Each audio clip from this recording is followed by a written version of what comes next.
하나님께서 불순종하는 사울을 패하시고 새로운 왕을 세우기 위해 사무엘을 이세 집으로 보냅니다. 이세가 먼저 큰아들 엘리압을 사무엘에게 보이게 되는데 그는 키도 크고 잘생긴 사람이었습니다. 사무엘은 순간적으로 그가 하나님께서 세우시는 사람인 줄 알았습니다. 그러나 하나님께서 사무엘에게 말씀하시죠. 사람은 외모를 보거니와 나 여호와는 중심을 보느니라. 7 아들 중에서 하나님께서 택한 아들은 없었어요. 하나님께서 택한 사람은 다름 아닌 아무도 생각지 못했던 들에서 양을 치고 있었던 막내 다윗이었죠. 바로 다윗이 하나님께서 정하신 사람이었습니다. 사무엘이 다윗에게 기름을 붓게 되죠. 여기까지가 사무엘상 16장 1절에서 13절까지의 말씀인데요. 오늘은 16장 14절에서부터 마지막 절인 23절까지의 말씀을 살펴보도록 하겠습니다. 자, 하나님께서 다윗을 택하기 전에 사울 왕을 버리셨다고 했는데요. 그 결과로 나타난 것이 무엇일까요? 14절인데요. 여호와의 영이 사울에게서 떠나고 여호와께서 부리시는 악령이 그를 번뇌하게 한지라. 사울에게서 주님의 영이 떠났고 그 대신에 주님께서 보내신 악한 영이 사울을 괴롭혔다고 말씀합니다. 사울은 왕이 될 때 사무엘에게 기름 부음을 받았는데 그 즈음에 하나님의 영이 그에게 임했다고 성경은 말씀합니다.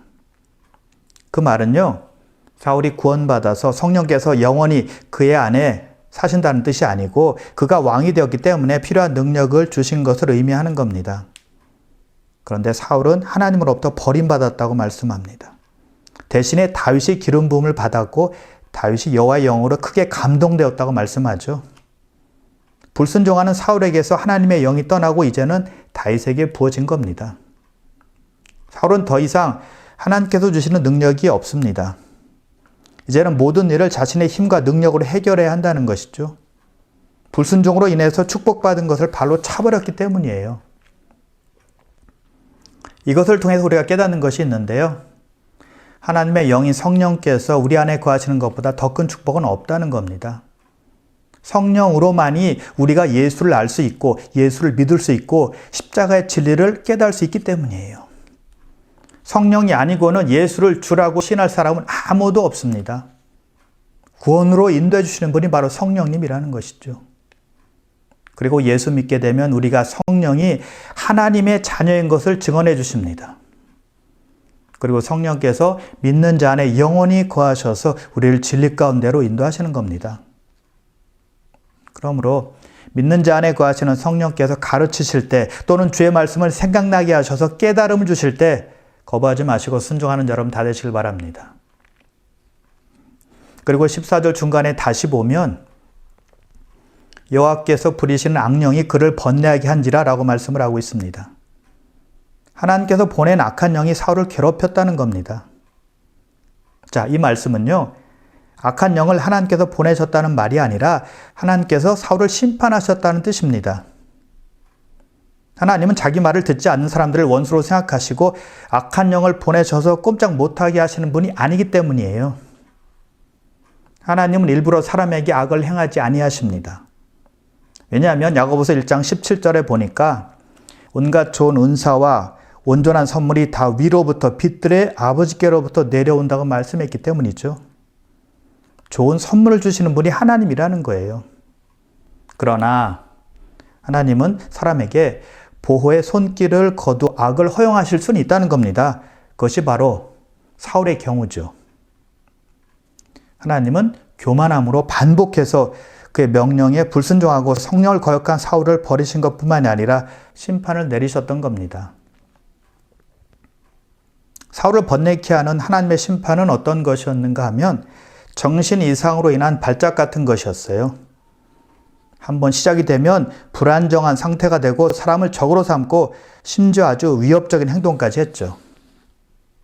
18장에 보면 사울이 그 증상이 시작이 되자 수금을 타는 다윗에게 창을 던졌다고 했습니다. 다윗을 죽이려고 한 거예요. 19장에서도 그런 장면이 또 나오는 것을 보면 아주 심각했다는 것을 보여주는 것이죠. 여러분, 하나님은 사랑이시지만 모든 죄를 미워하세요. 죄를 심판하신다는 것이죠. 그래서 하나님을 거부하고 고의로 반대하는 사람들은 이루 말할 수 없는 큰 괴로움과 고통을 지옥에서 경험하게 될 것입니다. 영원한 심판, 영원한 형벌이 기다리고 있다는 겁니다. 마가복음 9장 48절과 49절인데요. 거기에서는 구더기도 죽지 않고 불도 꺼지지 아니하느니라. 사람마다 불로써 소금치듯 함을 받으리라. 지옥은요, 불의 고통이 있는 곳입니다. 부자와 나사로 이야기에서 부자가 간 곳이에요. 얼마나 뜨겁든지 손가락 끝에 물 한 방울을 찍어서 자기 혀 끝에 대어주기만을 바랬던 곳, 지옥이라는 것입니다. 아이들을 겁주기 위해 상상으로 동화책에 그려놓은 것이 지옥이 아니라는 겁니다. 실제적으로 있는 장소예요. 우리가 하나님을 거부하면 하나님도 우리를 거부할 것입니다. 우리가 하나님과의 평화를 거절하면 우리는 평화를 잃어버리게 되는 겁니다. 이 땅에서가 아니더라도 평안이 없는 영원한 형벌에 처하게 될 것입니다. 그러므로 언제 어디서나 하나님 편에 서서 하나님을 신뢰하고 하나님을 더욱더 사랑하시기를 주님의 이름으로 축복합니다. 사울이 그런 심각한 상황에 놓인 것을 그의 신하들이 알게 되었죠. 그래서 신하들이 수금을 잘 타는 사람을 구해서 왕 앞에서 수금을 타게 하면 좋겠다고 왕에게 권유를 합니다. 신하들이 그렇게 말한 이유가 있는데요. 그것은 고대에는 악령을 쫓는 방법 중에 하나가 수금을 타는 것으로 생각했기 때문이었습니다. 요즘에도 부드러운 음악이 정신병에 효과가 있다고 말을 하잖아요. 사실 사울의 신하들은 왕이 왜 그런 병에 걸렸는지 알고 있었어요. 15절에 보니까 하나님께서 부리시는 악령이 왕을 번뇌케 하나이다라고 사울 왕에게 분명히 말했거든요. 그들은 왕이 왜 고통스러워하고 있는지 다 알았다는 거예요. 하나님으로 인해서 하나님께 범죄해서 생긴 병이라는 것을 알고 있었다는 것이죠. 그럼에도 불구하고 신하들은 수금 잘 타는 사람을 고용하자고 말한 겁니다. 피상적인 방법을 택한 것이죠. 정말 병을 낫게 하려면 어떻게 해야 되죠? 진실된 마음을 가지고 불순종한 죄를 통해 자복하는 겁니다. 그것밖에 없어요. 다른 방법이 없다는 것이죠. 그것이 원인을 해결하는 방법이었거든요. 스가랴 1장에서 하나님께서 이스라엘 백성에게 이렇게 말씀을 하세요. 너희는 내게로 돌아오라. 그리하면 내가 너에게로 돌아가리라. 우리가 하나님께로 돌아가면 하나님께서 우리에게 돌아오신다는 것입니다. 우리가 한 발짝 떼서 주님께 나아가면 하나님은 두 발짝 떼어서 우리에게 다가오시는 거예요. 신하들이 왕에게 그렇게 권유했어야만 했지만 영적인 문제를 수박 겉핥기식으로 고치려고 했던 것이죠. 근본 원인을 무시한 것이고 잘못 처방한 것입니다. 심장 수술을 해야 된다고 진단이 나왔는데 심장을 진정시키는 약만 주는 꼴이 된 것입니다. 그래서 여러분, 우리가 다른 사람이 영적인 문제로 시달리고 있다는 것을 알고 있다면 표면적인 대처가 아니라 바른 처방을 권유할 줄도 알아야 한다는 것이죠. 사실 남에게 바른 말 해주는 것은 말처럼 쉽지는 않습니다. 상대방이 어떻게 받아들일지 모르기 때문이에요. 충고해주는 사람에게 기분 나빠하며 나쁜 감정을 가질 수 있기 때문에 참으로 망설여지는 거죠. 말했다가는 그 사람과 사이가 안 좋아질 수 있기 때문입니다. 부부 사이에서조차도 힘들어요. 그래서 먼저 우리는 나 자신이 부족하기 때문에 영적인 문제를 다른 사람으로부터 조언을 받을 수 있다라고 생각할 줄 알아야 된다는 것이죠. 나는 완전하지 않기 때문에 내가 깨닫지 못하는 것을 다른 사람을 통해서 깨달을 수 있고, 그래서 나에게 충고나 조언을 할 수 있다는 것을 알아야 한다는 것이죠. 그런 사람이 성숙한 사람이에요. 충고를 받아들이는 사람이 인격의 사람이고 지혜로운 사람이라는 것이죠. 대개 사람은 남에게 충고받는 것 좋아하지 않아요. 내가 잘못한 것을 알아도 누가 나에게 뭐라고 하면 기분 나빠하죠. 자기가 뭔데 나에게 이래라 저래라 해. 이렇게 반응하잖아요. 그런데 누가 진실된 충고를 해줄 때 받아들이는 사람은 발전 가능성이 아주 큰 사람이에요. 신앙의 성수를 이룰 수 있는 것입니다. 변화되고 열매 맺는 사람이 될 수 있는 거예요. 반대로 누가 나에게 바른 말을 했는데도 불구하고 기분 나빠하고 화를 내며 거부한다면 신앙의 성수는 이미 물 건너간 사람이라고 봐야 되는 거예요. 인격이 절대 자라나지 않습니다. 잠언 13장 18절인데요. 훈계를 저버리는 자에게는 궁핍과 수욕이 이르거니와 경계를 받는 자는 존영을 받으리라. 충고를 무시하는 자는 가난과 수치를 당하지만 책망과 충고를 받아들인 사람은 존귀하게 된다고 말씀하고 있는 것입니다. 그래서 훈계나 충고를 멸시하는 자는 미련한 자여 거만한 자라고 성경은 말씀하고 있는 것이죠. 신하들이 사울 왕에게 처음 한 말 있죠. 하나님께서 부리시는 악령이 왕을 번뇌케 하나이다 라는 말을 제대로 들었다면, 그리고 그 전에 사무엘이 사울 왕에게 한 말이 있어요. 왕이 여호와의 말씀을 버렸으므로 여호와께서도 왕을 버렸나이다 라는 말을 듣고 자신의 불순종을 회개하고 하나님께 돌아왔다면 사울이 그렇게 비참한 인생이 되지는 않았을 것입니다. 그래서 잠언 6장 23절에 보니까 훈계의 책망은 생명의 길이라 라고 말씀하고 있는 것이죠. 생명까지 연결되는 것이 바로 충고요 훈계라는 겁니다. 누가 나에게 충고하면 들을 때는 기분 나쁘고 자존심 상할 수 있죠. 그럼에도 불구하고 듣고 고친다면 그 사람은 승리하는 사람이 되는 겁니다. 지혜 있는 사람이고 성숙한 사람이고 하나님께서 기뻐하는 사람이 되는 거예요. 그런 사람은 나날이 발전하고 성장하는 사람이 되는 것이죠. 그리고 조언하는 사람은 기도하며 지혜롭게 행동해야만 합니다. 누구의 말과 행동이 보기 싫으니까, 꼴 보기 싫으니까 조언하는 것은 아무런 효과가 없는 겁니다. 역효과만 나는 것이죠. 상대방과의 사이가 아주 나빠질 수도 있는 것입니다. 그런 마음으로 조언한다면 말하지 않는 편이 훨씬 더 나을 것입니다. 칭찬할 것은 칭찬해 주면서 사랑하는 마음과 그 사람을 위해서 진실된 마음을 가지고 말해준다면 좋은 결과를 기대할 수 있는 것이죠.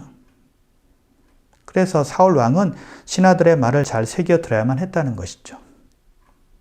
그리고 신하들은 사울의 병이 하나님과 관계에서 비롯되었다는 것을 알았기 때문에 수금 타는 사람을 권유하기보다는 하나님께 나아가서 회개하는 길밖에 없습니다 라고 조언을 했어야 했다는 것이죠. 그러나 그렇게 하지 못했습니다. 병을 초기에 고쳤어야 했지만 기회는 영영 사라지고 만 겁니다. 이제 사울은 신하들에게 수금 잘 타는 사람을 구하여 자기에게 데리고 오라고 말하죠. 그러자 그 말 듣고 있었던 한 소년이 즉시 이렇게 말합니다. 여기 소년이라고 되어 있는데 종을 말하는 겁니다. 그 종이 이렇게 말하죠. 내가 베들레헴 사람 이새의 아들을 본즉 수금을 탈 줄 알고 용기와 무용과 구변이 있는 준수한 자라. 여호와께서 그와 함께 계시더이다 라고 하면서 이새의 아들을 사울에게 소개합니다. 누굽니까? 다윗이에요. 그 종은 다윗을 몇 가지로 이렇게 소개하는데요. 첫 번째, 다윗은 수금을 잘 탄다고 했습니다. 수금은 보통 하프보다 약간 작은 사이즈의 하프를 말하는 거죠. 작은 하프로 생각하면 됩니다. 다윗은 수금을 잘 타는 사람이었다고 했는데요. 원래부터 잘 탔을까요? 물론 재능이 있었을 수도 있습니다. 그런데 어떤 사람도 연습 없이 악기를 잘 다룬 사람은 아무도 없습니다. 타고난 재능이 있는 사람이 있긴 하지만 중요한 것은 연습이에요. 연습이 없으면 재능이 있어도 그 재능은 썩고 마는 거니까요. 다윗은 악기를 많이 연습했던 사람이었다는 거예요. 그래서 능숙하고 노련하게 수금을 타는 사람이 된 겁니다. 자, 우리가 알다시피 다윗은 양치는 목동이었죠. 언제 시간이 그렇게 많아서 그렇게 수금을 연습했을까요? 여가 시간에 했을 거예요. 그래서 양을 칠 때, 시간이 날 때마다 수금을 연습했을 겁니다. 작은 하프니까 쉽게 들고 다닐 수 있었을 거예요. 연습하고 또 연습했을 때 수금을 잘 타게 되었다는 것이죠. 그럼 마찬가지로 영적인 일도 연습이 필요한 겁니다. 그럴 때 습관화 될 수 있는 거예요. 습관화가 되면 자연스럽게 경건의 삶을 살 수 있는 것입니다. 자연스럽게 기도하고 자연스럽게 말씀 읽고 자연스럽게 큐티하고 자연스럽게 예배에 참석할 수 있게 된다는 겁니다. 습관화가 잘 안 된 사람은 갑자기 하려고 해도 잘 안 되는 것이죠. 은혜 받으면 하는데 그때뿐이에요. 기분 좋으면 하는데 그때뿐이에요. 은혜가 떨어지고 삶이 힘들어지면 영적인 생활을 중단하기 쉽다는 것입니다. 습관화가 되어 있지 않으면 꾸준하기가 쉽지 않다는 거예요. 그러나 경건 생활이 습관화된 사람은 힘들어도 몸에 배어 있기 때문에 꾸준히 하는 것이죠. 때론 지치고 힘들고 답답하고 괴로운 일이 생겨요. 그럼에도 불구하고 견디며 하는 겁니다. 그러면 쉽게 원래대로 회복이 되는 것이죠. 그래서 기도도, 성경 읽기도, 예배도, 찬양도, 말씀 묵상도 습관화하는 것이 필요한 것이죠. 예수님도 습관을 쫓아 감람산에 가셔서 기도하셨다는 것이죠. 자, 그런데 습관화 된다고 해서 형식적으로 하는 것을 의미하지는 않는 거예요. 오랫동안 되풀이했기 때문에 몸에 익어서 영적인 삶이 규칙적으로 되어지는 것을 말하는 것이죠. 이런 분들은요, 영적 생활이 기분에 의해서 좌지우지되지 않습니다. 감정에 의해서 조정되지 않아요. 낙심한다고 해서 중단하지 않는 것이죠. 그래서 영적인 습관화가 게으름과 나태함에서 우리를 지켜주고 꾸준하게 해주고 그리고 중단하지 않게 해주는 거예요. 그래서 우리의 신앙이 연습으로 단련되어질 때 하나님께 늘 나아갈 수 있게 되고 안정되고 성숙한 신앙인으로 만들어져 가는 것입니다. 그러므로 공적인 예배와 기도 모임과 개인적인 경건 생활을 잘 하심으로 말미암아 영적인 일에 잘 훈련되어져서 경건의 능력을 갖추고 늘 승리하는 여러분 되시길 바랍니다. 그리고 다윗은 용기와 무용이 있다고 했습니다. 용맹하고 싸움을 잘한다는 뜻이에요. 전쟁에 용사여 싸움에 능한 자라는 것입니다. 참 이상하죠? 보통 음악을 하는 사람은 약간 가냘프고 힘이 없어 보이고 거친 느낌이 별로 나지 않습니다. 주로 예술 계통의 사람은 강하고 용감하고 싸움을 잘하는 것과는 거리가 멀어 보이죠. 그런데 다윗은 다르다는 겁니다. 음악가이면서도 또한 용감했고 뮤지션이었으면서도 또한 전쟁의 용사였다는 것입니다. 또 이상한 것은요. 다윗은 아직 전쟁을 경험한 적이 없습니다. 아직 어려요. 이스라엘 군대에 조인한 적이 없거든요. 그런데 전쟁의 용사라고 표현을 했습니다. 그 당시에는 블레셋 족속이나 다른 이방 민족들이 이스라엘과 전쟁을 하겠다고 위협을 종종 했습니다. 그리고 자주 유대 쪽으로 넘어와서 이스라엘 백성들이 애써 농사지은 곡물이나 길러놓은 가축들을 탈취하려고 했습니다. 다윗이 그런 시대에 살고 있었다는 것이죠. 평화로운 시대에 살았던 사람이 아니었다는 겁니다. 그래서 다윗은 적들로부터 자기 집과 아버지의 양들을 보호했어야만 했다는 것이죠. 또한 사나운 사자나 곰으로부터 양들을 지켰어야만 했다는 거예요. 다음 17장에 보면 다윗이 골리앗과 싸우기 전에 사울 왕에게 하는 말이 있었어요. 이렇게 말합니다. 주의 종이 아버지의 양을 지킬 때 사자나 곰이 와서 양떼에서 새끼를 물어가면 내가 따라가서 그것을 치고 그 입에서 새끼를 건져내었고 그것이 일어나 나를 해하고자 하면 내가 그 수염을 잡고 그것을 쳐 죽였나이다. 다윗은 들짐승으로부터 양을 보호하고 지켰고 새끼를 물어가는 짐승은 끝까지 쫓아가서 새끼를 건져내었고 그리고 자기를 해코자 하는 짐승은 그냥 두지 않고 수염을 잡아서 쳐 죽였다고 했습니다. 그런 이유로 인해서 사람들이 다윗을 전쟁에 능한 용맹스러운 용사로 생각을 했던 것이죠. 그리고 다윗은 구변이 있다고 했습니다. 구변이 있다는 말은 신중하게 말하는 것을 뜻합니다. 다윗이 사울의 궁전에서 섬길 때 잘 준비되어진 것은 입을 잘 조절했기 때문이었죠. 왕궁은 무수히 말을 많이 듣는 곳입니다. 그래서 혀를 잘 지키는 것이 굉장히 중요하다는 거예요. 다윗이 그것을 잘한 겁니다. 높은 지위에 있는 사람일수록 혀를 조심하는 것이 얼마나 중요한지 몰라요. 옛날 조선시대를 배경으로 하는 사극을 보십시오. 입을 잘못 놀려서 자기는 물론이고 패가 망신하는 신하가 얼마나 많았습니까? 귀양을 가기도 하고 죽기도 하고 자기 가족들은 종으로 팔려가기도 했잖아요. 지금 정치인들을 보면 한번 말 잘못했다가 큰 곤욕을 치르는 경우가 많이 있습니다. 말 잘못하면 뉴스 매체도 가만히 있지 않는 거죠. 사람들은 분노하고 그 정치인을 비판하는 거죠.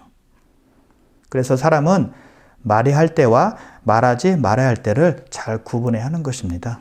그런 사람이 지혜로운 사람이에요. 다윗의 고백을 들어보십시오. 시편 19편 14절입니다. 내 입의 말과 마음의 묵상이 주님 앞에 연락되기를 원하나이다.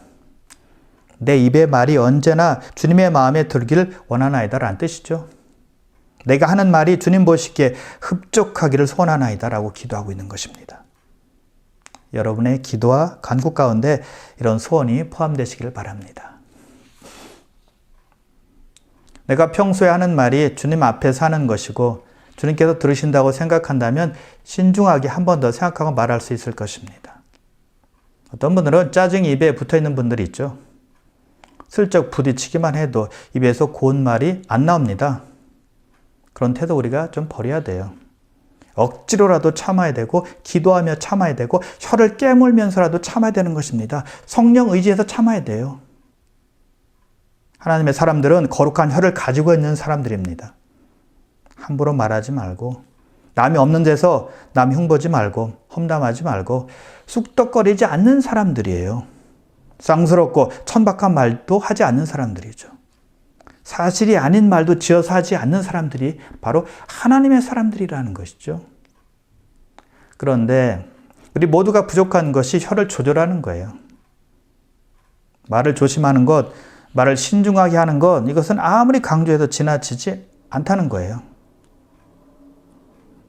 말을 해야 될 때는 꼭 하고 하지 말아야 될 때는 하지 않는 사람을 보면 참 존경스럽죠? 부럽습니다. 사람들 중에는 태어날 때부터 잘생긴 사람이 있고 예쁜 사람이 있습니다. 그렇죠? 외모가 좋은 사람들이 있다는 것입니다. 근데 반대로 그렇지 못한 사람들도 있어요. 그래서 외모는 우리 마음대로 우리 능력으로 할 수 있는 것이 아니라는 거예요. 그런데 우리가 할 수 있는 것이 있습니다.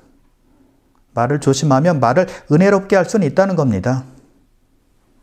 그러면 우리가 있는 곳마다, 우리가 가는 곳마다 하나님의 영광을 더 나타낼 수가 있는 거죠.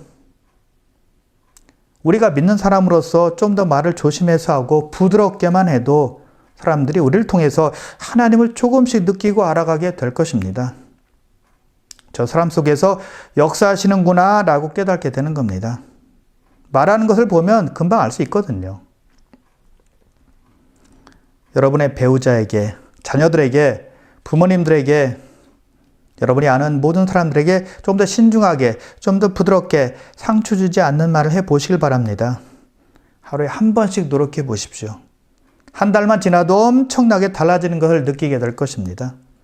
가장 가까운 사람들에게 트라이 한번 해보십시오. 혹시 너무 가까워서 함부로 말했던 사람이 있습니까? 오늘부터 한번 시작해 보시길 바랍니다.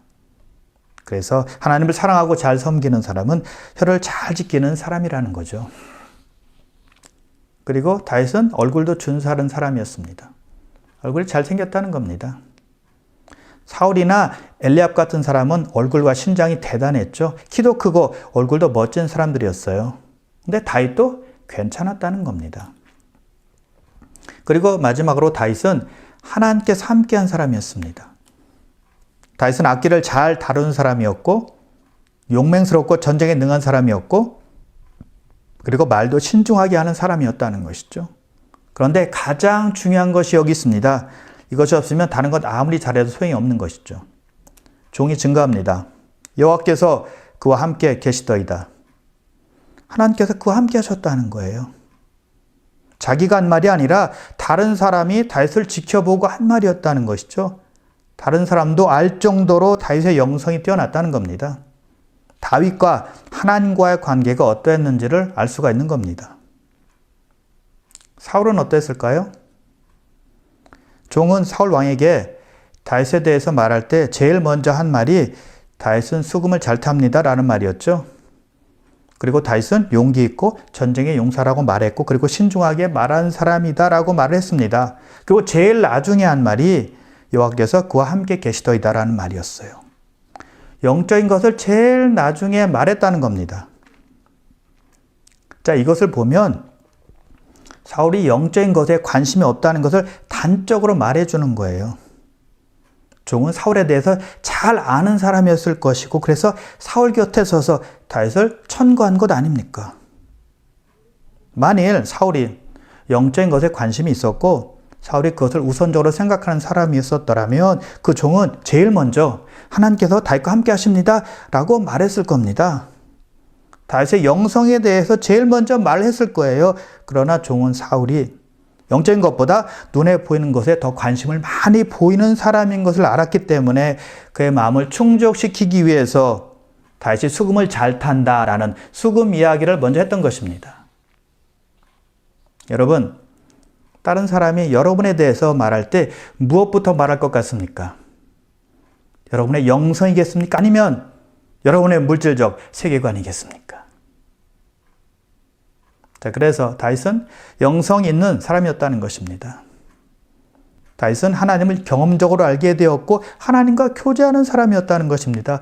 그것이 다른 사람들에게 보여지게 된 겁니다. 보여주려고 해서가 아니라 사람들이 본 거예요.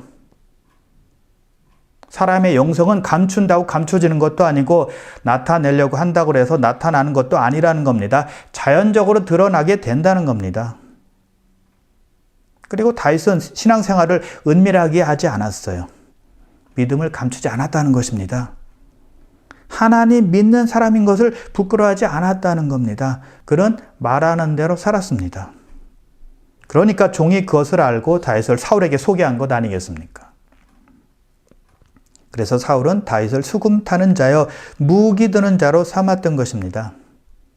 사울은 몰랐지만 영성 있는 다윗을 자기 곁에 두게 된 것이죠. 그래서 다윗이 수금을 탔지만 그냥 수금만 탄 것이 아니었어요. 기도하며 믿음으로 탔을 것입니다. 그래서 다윗이 수금을 탈 때 사울을 괴롭게 했던 악령이 쫓겨나갔던 것이죠. 이제 사울은 든든한 사람을 자기 곁에 두게 되었습니다. 수금 잘 타죠? 용맹하죠? 말도 신중하게 하죠? 하나님께서 함께하는 사람이죠. 얼마나 좋아요.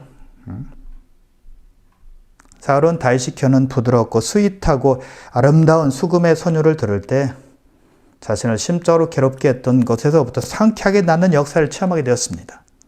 사울에게는 정말 행복한 순간이었을 거예요. 그런데 문제는 그것이 오래가지 않았다는 것이죠. 얼마 안 있어서 다윗이 수금을 탈 때 사울이 창을 던져서 다윗을 죽이려고 했다는 거예요. 왜 그랬을까요? 왜 그런 증상이 또 나타났을까요? 이유는 한 가지입니다. 근본적인 것이 해결이 되지 않았기 때문이에요. 다윗이 아무리 영적으로 뛰어난 사람이라 할지라도 그래서 사울을 도울지라도 근본적인 치료는 안 되는 겁니다. 사울이 자기 지은 죄를 회개하고 하나님과 바른 관계가 되지 않고는 사울의 문제는 해결될 수가 없었다는 것이죠. 우리도 마찬가지입니다. 우리를 행복하게 해주고 편안하게 해주고 즐겁게 해주는 것이 세상에 많이 있어요. 그런데 그런 것들이 근본적인 영적인 문제를 해결해 주지는 않는다는 것입니다. 그냥 피상적인 것들이에요. 일시적으로 기분 좋게 해주는 것들이라는 겁니다. 그래서 우리의 근본 문제인 죄를 해결해 주시기 위해서 오신 예수 그리스도를 믿는 길 외에는 다른 방법이 없는 것입니다. 그럴 때 하나님과 진정한 평화가 이루어지는 것입니다. 거기서부터 시작이 되어야 한다는 것입니다. 그래서 반석 대신 그리스도로 기초 삼고 그 위에 영적인 집을 지을 때 결국 무너지지 않는다는 것을 다시 한번 기억하는 여러분 되시길 바랍니다. 그리고 믿을 때 우리 안에 들어오신 성령 의지하고 그분의 인도함을 받을 때 풍성한 삶을 살아가게 된다는 것을 믿으시길 바랍니다. 그러므로 사랑하는 귀한 성도 여러분, 우리 신앙의 처음과 나중 되시는 예수 그리스도를 온전히 믿고 우리와 늘 동행하시기를 원하시는 하나님을 더욱더 신뢰하며 더욱더 사랑하시기를 주님의 이름으로 축원합니다.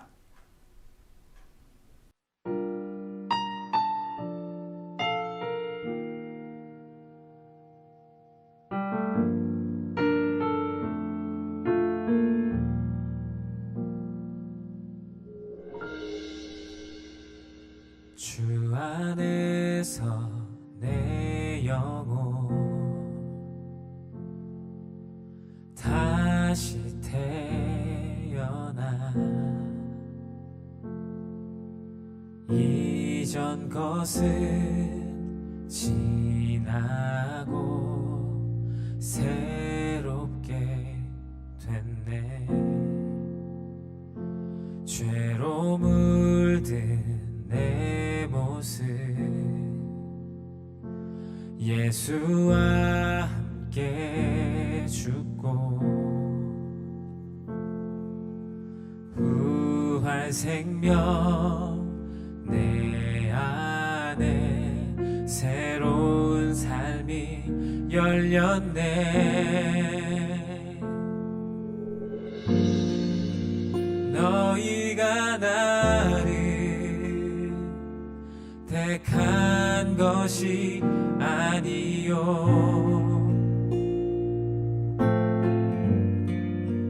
내가 너희를 택하여 세웠나니 오직 내 안에 오직 내 속에 그리스도가 사네 오직 내 삶에 오직 내 맘에 그가 주인 되셨네.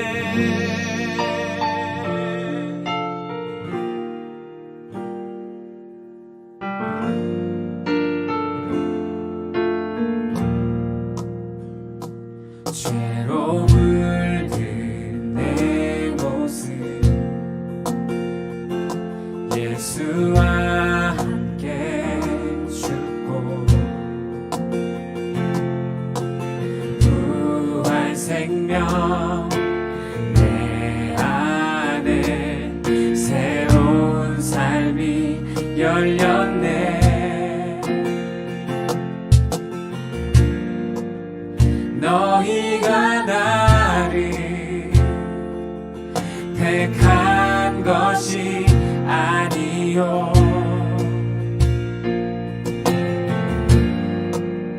내가 너희를 택하여 세웠나니